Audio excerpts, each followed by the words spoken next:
Sup, and welcome to another Library Chest Productions movie review. This time I'll be reviewing Psychokinesis, a movie that just hit Netflix a little bit ago. This time I got The Villager. Let's do this. So basically the plot is about a bank security guard who drinks some crazy water and then gets superpowers and ends up having to save his daughter from an evil construction company. So first things first, it does something a little different. I mean, how often do you see a superhero have to fight a construction company? But in all honesty, this is probably going to be a short one because even the setup is a little bit, predictable for a superhero movie. But what's kind of interesting about this is that it's apparently the first ever superhero movie that comes from South Korea.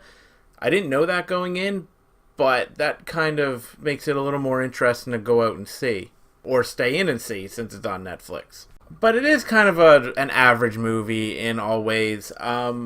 It's shot pretty well. There's some cool scenes and moments of beauty and some camera angles that are kind of neat. But for the most part, it's just a bare bones superhero movie. In this day and age, at least in North America, we get so many of them and they're done so well that it's hard for something like this to live up to that. And the tonal shifts didn't really work for me because there was moments, especially with the daughter, that it's kind of dark and kind of felt maybe a little bit different, a tinge, bit different than what we're used to, unless you count the DCEU. But then they throw in this really silly stuff with really dinky music and comedy that really doesn't work, and mixing the two didn't really work in this regard. It would have been more forgivable if the jokes would have been good. And when you do see the telekinesis that the main character displays, some of it feels appropriate and kind of cool, but then there's other parts where it lacks crunch. So this means that while the final battle has kind of a neat little premise, it doesn't always live up to, what we'd expect from a superhero movie. It's not the most exciting film. And I really wanted to love this for a couple reasons, because I had never seen anything by this director before. I tend to like Korean directors, especially when they kind of delve into the psychological aspects. There's just something about there that they just do that really well, but he doesn't really have to do that here. I had meant to see his previous live action film, but never got around to it, so this was kind of my first experience with what he brings to the table.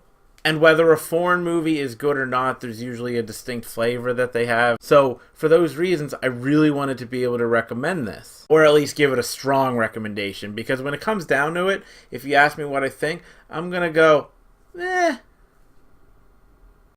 isn't bad. It's probably worth a watch. Because, I mean, if you care about it, you probably have Netflix and it's free and you might as well watch it. And it doesn't overstay its welcome. It just doesn't do anything exceptionally.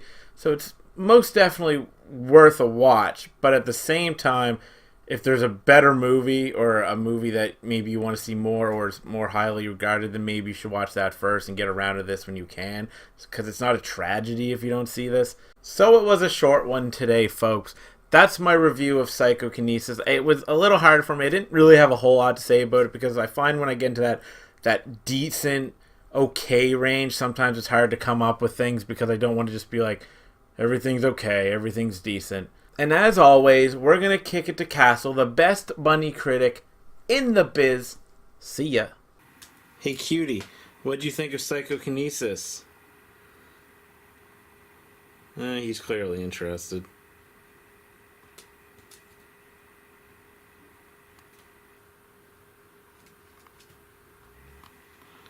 Oh, there he is again.